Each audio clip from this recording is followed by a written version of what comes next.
guys. Hello, guys. Welcome back to Beyond the Credits. You're joining us from a very sunny Monday. Yeah. So cute. Anyway, we are back. Yeah, we're back, and we're going to be Episode talking 2.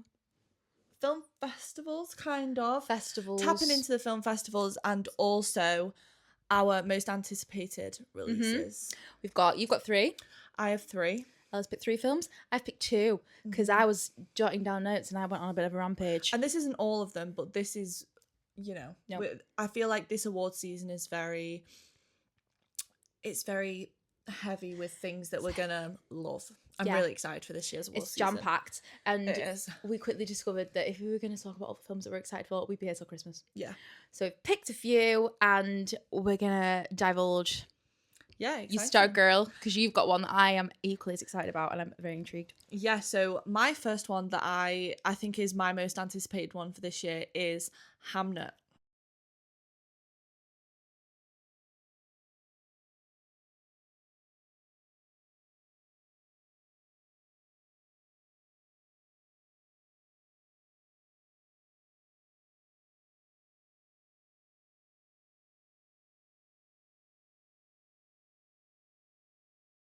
It's based on the novel by Maggie O'Farrell, based on William Shakespeare. It's a fictionalized take on William Shakespeare's and Agnes Hathaway's life during the time that they lost their son, who died at, I think it was aged 11, Hamnet.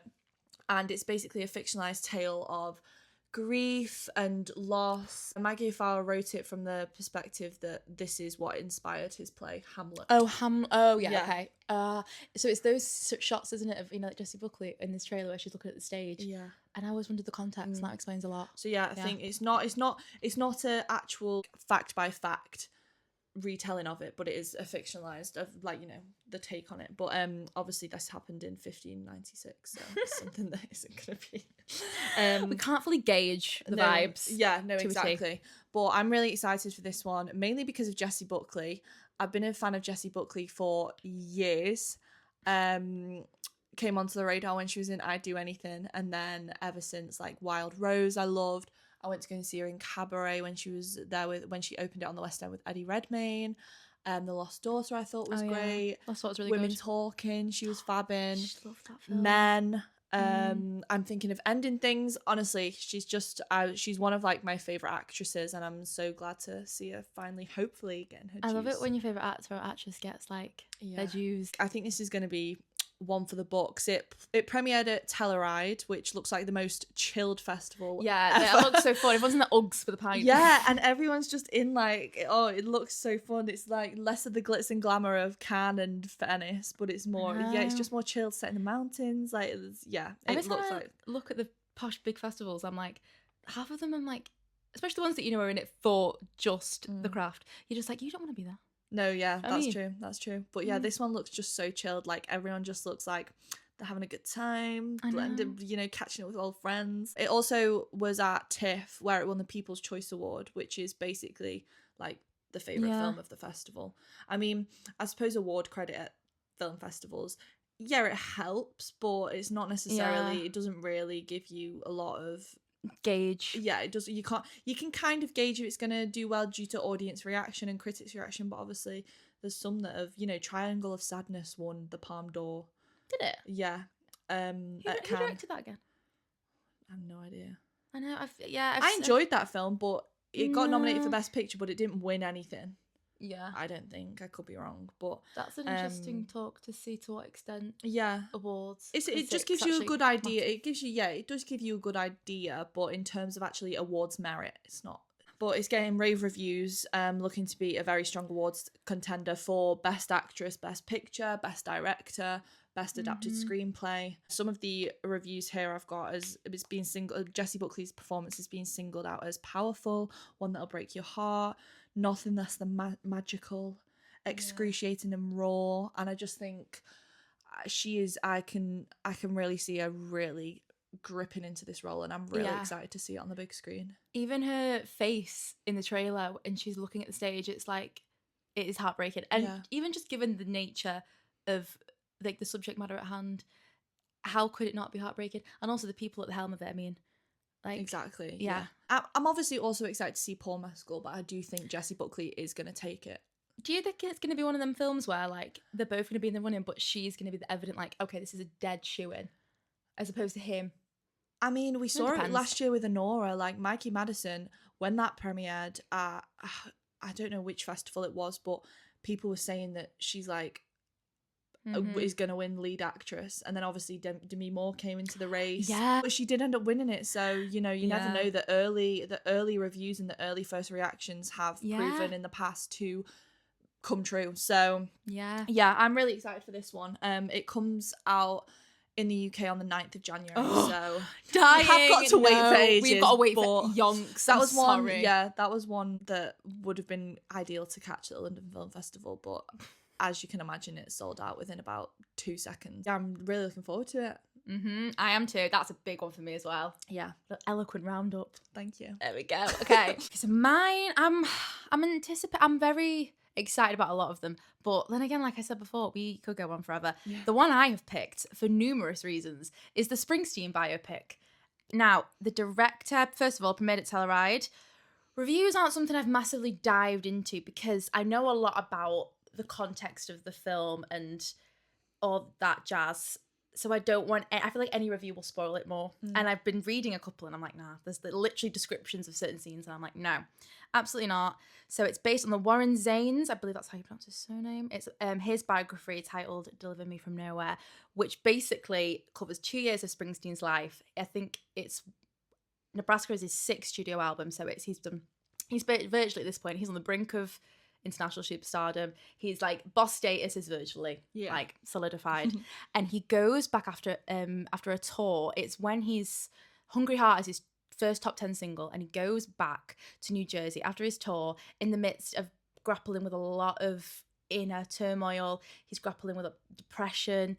He's reconciling a lot of childhood trauma. And he's in basically crisis mode, and he doesn't really know. And this is Springsteen himself has said, where's the quote? He said, in essence, in an interview, he said, if I need to carry on doing what I'm doing, I need to go back to where I came from. And in the space of 2 weeks, he wrote the album Nebraska. Now, that album is, no words. It's messy, it's sad, it's dark. It's about poverty, and loneliness and trauma and home. And at the heart of it, it's about people who are trying their hardest to get on and move forward and plod on, and they're not getting anywhere. And it's inspired by so many personal things to him. It's actually inspired as well by I think there's something about how he was sat in his hotel room one night, or he was sat in his house, and he was watching a Terrence Malick film about an American serial killer. And there's a few songs that he writes about this American serial killer, trying to kind of... That's so random. It's so random. And the record company, in essence, wanted him to go back and write the next big hit, and he went back, wrote a whole acoustic album that was dreary as fuck, but like you can tell when you're listening to it that once he started writing, he couldn't stop. Like, this is oxygen for him. And I personally am a huge Springsteen fan. I grew up listening to Springsteen. My dad was the biggest Springsteen fan, and I went to see him in June, and he was wonderful. Paul McCartney, I was going to say Paul Mescal then. Paul Mescal came on stage. It could have been him. Oh my god! He could have been practicing. Literally, Paul McCartney came on stage and he did a little thank you scousers at the end. Oh. And the reviews, although I haven't gone into a lot of detail about the reviews, I haven't seen a lot of reviews about it.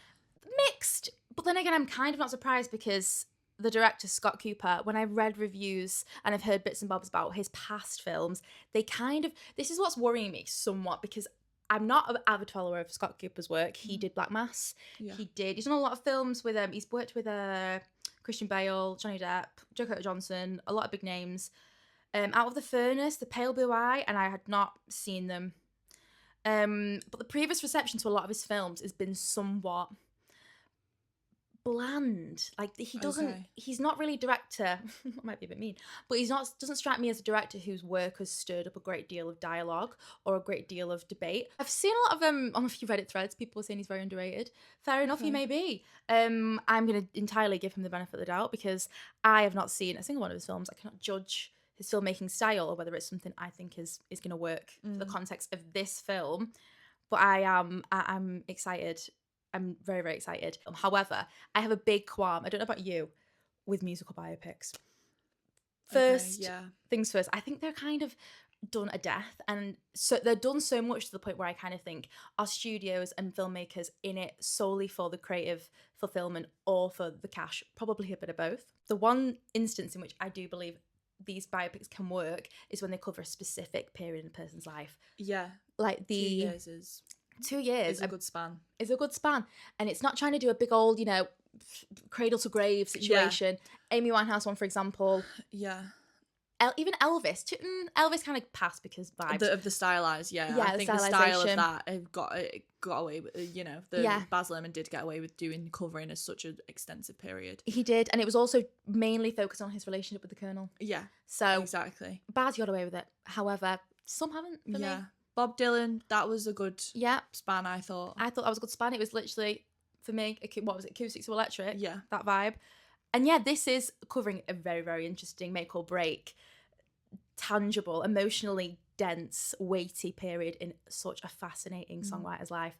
And I personally think there is my favourite Springsteen song is from Darkness on the Edge of Town. It's Racing in the Street. And there is one line that he sings, and I just think the person who wrote this is a literal fucking genius. And if this person doesn't get a good biopic, that is the most undeserving, unjust thing ever. And he says, she sits on the porch of her daddy's house and all her pretty dreams are torn. She stares off alone into the night with the eyes of one who waits for just being born.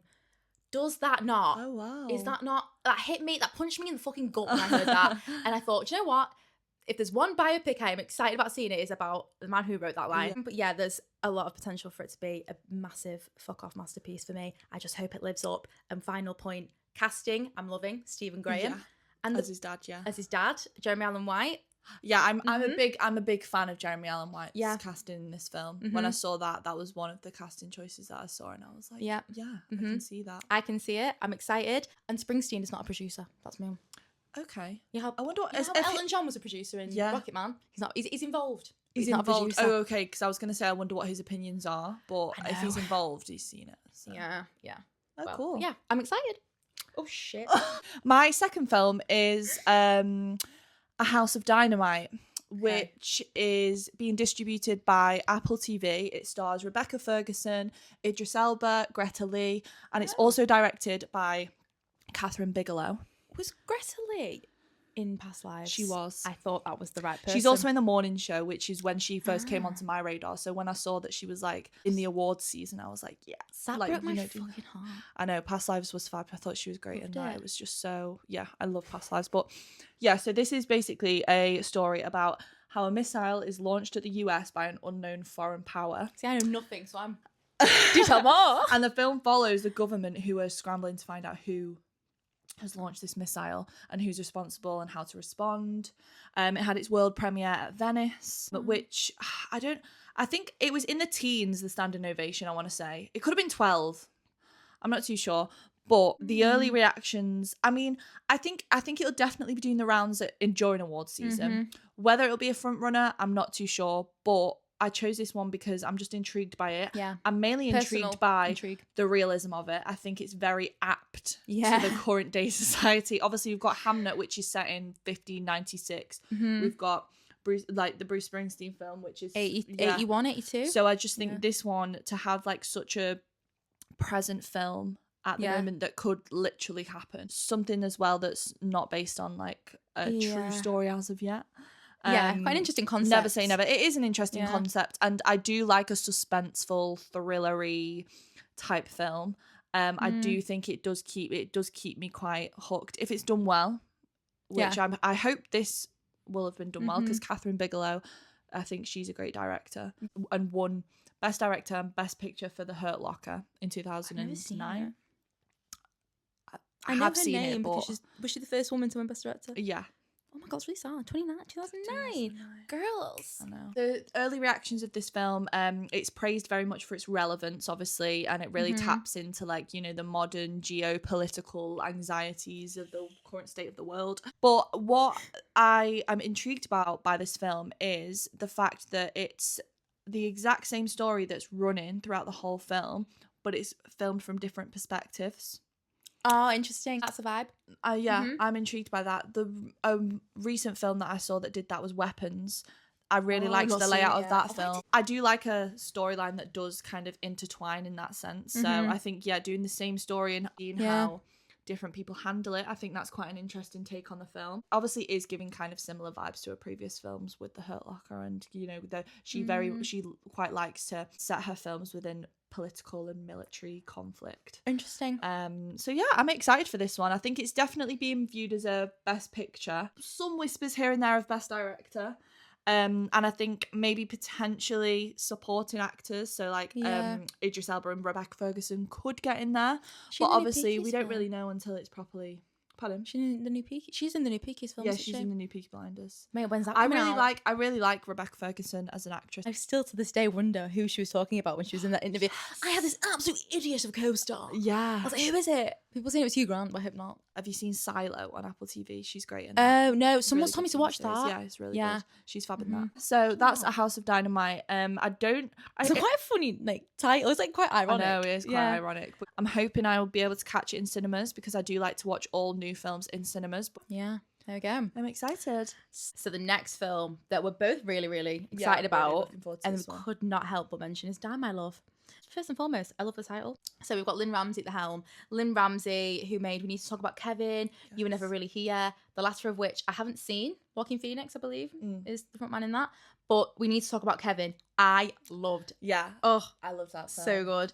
Really, really love that. So I'm excited. I feel like she's got a good track record, and she is an appropriate director to sort of stay ahead a story of this nature. In terms of writers, Lynn Ramsey is one of them. We have Enda Walsh, and we also have Alice Birch. Enda Walsh, now these two are predominantly playwrights, which I'm always intrigued when a playwright transgresses over the screen. I feel like playwrights, because obviously they have a stage to play with and a text. The nature of their writing is just sometimes a little bit richer sometimes, I think. So I'm really excited to see how these two particular playwrights transfer over to film. However, they have done film. Enda Walsh, I believe he's done film adaptations of his own plays. So Disco Pigs was one of them. That was Cillian Murphy's first film. And he's basically the person who discovered Cillian Murphy. Okay. Literally, he gave him his first acting role in Disco Pigs in the theatre. Oh, wow. He adapted one of my favourite films of last year, which was Small Things Like These. Was it last year? Yeah, it was. It came out at the end of last year. I love that film, and I love the book, and I loved how delicate but heavy that film was.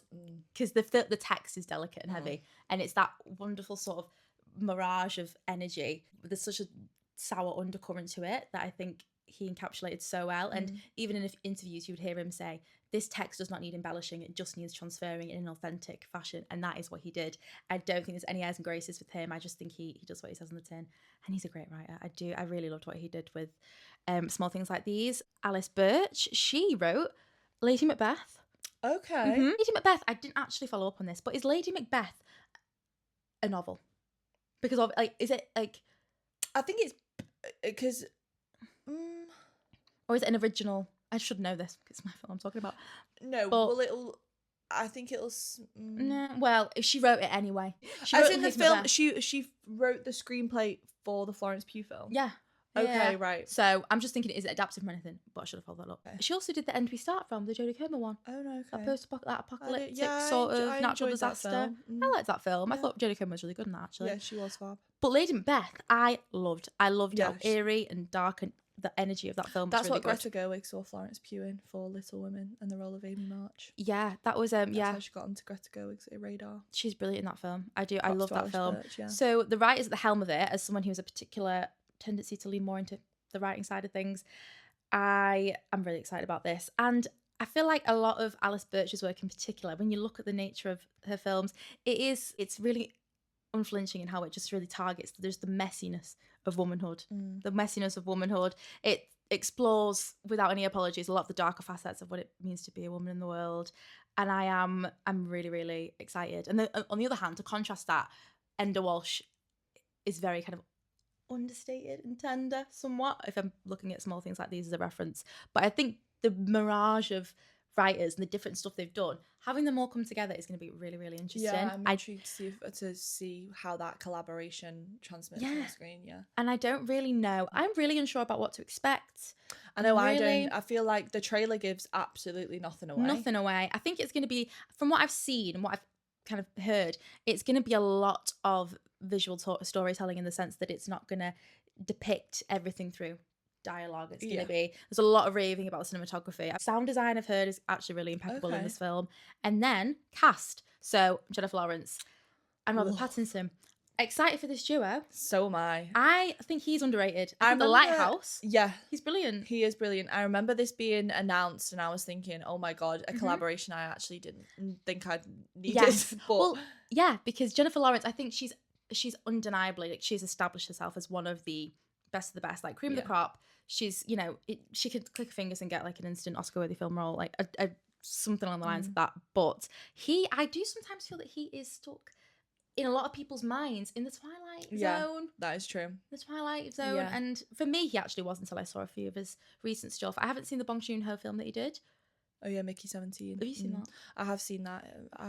Yeah. It was okay. And he was good. Yeah. I think he's really good. I love The Lighthouse. I've seen a lot of TikTok edits of him just being a Dynamite actor. And yeah, I'm excited for the pairing, but I do believe that she is getting... along similar lines of Jessie Buckley, people are raving about her performance. And in essence, I've gone through all of that. I've not even explained the plot. Basically, it covers an entire day, and it is about a couple who move into a fixer-upper home in the country. They've just had a baby, and Jennifer Lawrence's character spends an entire day, or a day with this baby, and it covers her, I don't want to say descent into madness, that seems a bit like trivializing it somewhat, but she starts to struggle with bipolar disorder, and it is a meditation on postnatal depression. It gives me very, very slight Terrence Malick vibes. Very slight. I mean, because she's been in it, have you seen Mother? Yes. Is she going to be tapping into the same realm as that? Or is it, I'm just going to be very intrigued to see. Because in terms of awards buzz, I haven't really... I think she'll get nominated. Do you think? I think she'll get nominated. I don't know Mother now. But I think she will. And I think it's important that certain films of this nature are made. And I think someone who... Because if you look at something like, you know, we need to talk about Kevin, that film's dark and eerie and really creepy and really unapologetically just quite sour. And I think Lynn Ramsey, if she transfers that sort of creative essence to a film about postnatal depression, mental illness, you know, motherhood, I think it can be quite powerful, and I think timely and strike a chord. You know, I think in the Western world there's not a lot of attention or investment into women's healthcare, postnatal healthcare. So I think that could be a really interesting debate that arises from it. And I'm really, really excited. And I do, if we're along the lines of films about motherhood or films about postnatal depression, I'm very excited for Die My Love, and I'm excited to see Jennifer Lawrence in a film that's a bit better than the stuff she's done recently. No offense, no hard feelings.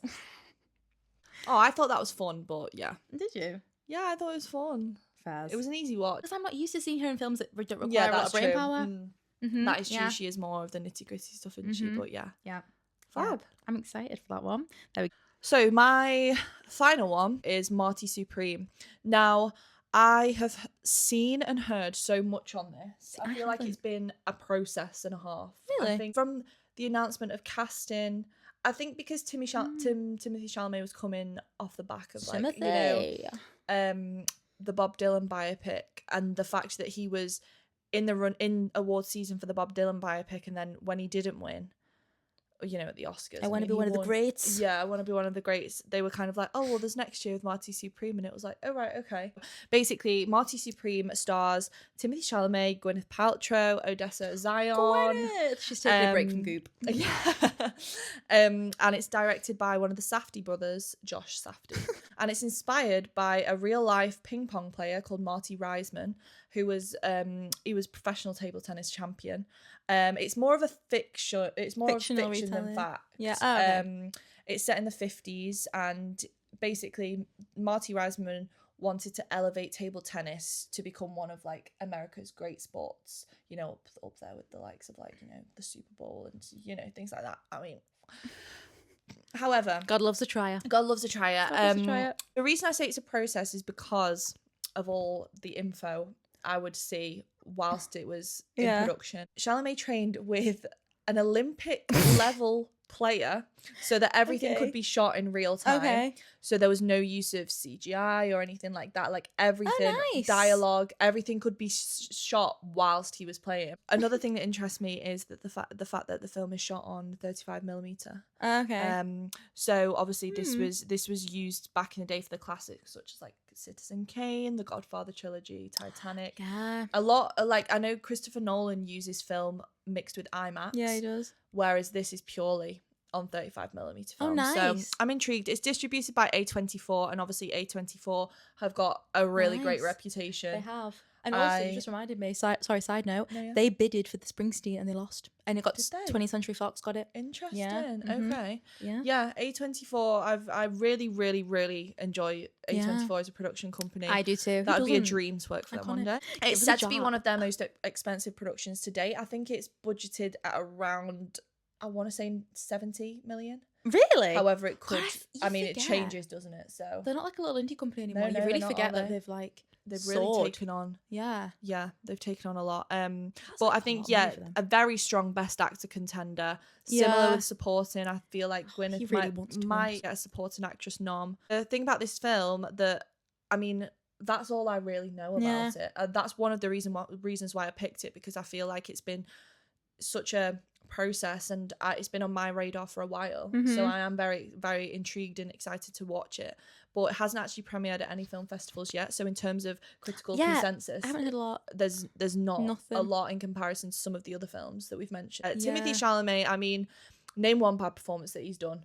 There isn't He one. is brilliant. No one He can negate picks that. his roles brilliantly, and I think, you always know that he's Yeah. going to absolutely smash it out the park. He's one of them, isn't he? You just like He's one of them. Timothy Like Chalamet, he he's is. never He gonna- will be one of the greats. Like let's think be he real. will He too. already is. He already And is. he wants to be one of the greats. The thing is, I love how earnest he is, and I love the fact that he's just like, yeah, I want to be mega. yeah, Like, people who try and yes, so fair enough. it's fucking like if you're gonna work hard and be that dedicated to the craft, you want to be one of the greats. exactly. And I'm sorry, he was brilliant as Bob Dylan. And I do think if Adrian Brody had not been in the running last year, I do think he'd have been yeah, I he'd agree. have been there. I agree. I do. I think he's really good. And you can tell he wants to win. But it's Yeah. like, do you know what? You're so cute and you're so talented. It's like, I want you to win, so I'm not bothered that you're No, like exactly. gagging for it. He always comes across very lovely. I will never forget his episode of the Graham Norton show where he was on with I see what you Julia mean. Roberts and Cher, and he was just a Yeah. fangirling to the max, and I was just like, oh, like really he's like so him. sweet, bless him. I know. But yeah, no, I am excited to see that. I'm excited for that. I'm excited for this. There's a few sports films coming out in this award season. You've got Smashing Machine. Yeah. I don't know why I thought about that Kate Hudson, Hugh Jackman one because it's not a sport one, but that's a Neil Diamond one. Never mind. Neil Diamond tribute act one. Thanks so much for watching. Thank you. And yeah, bye. I don't know why I do that.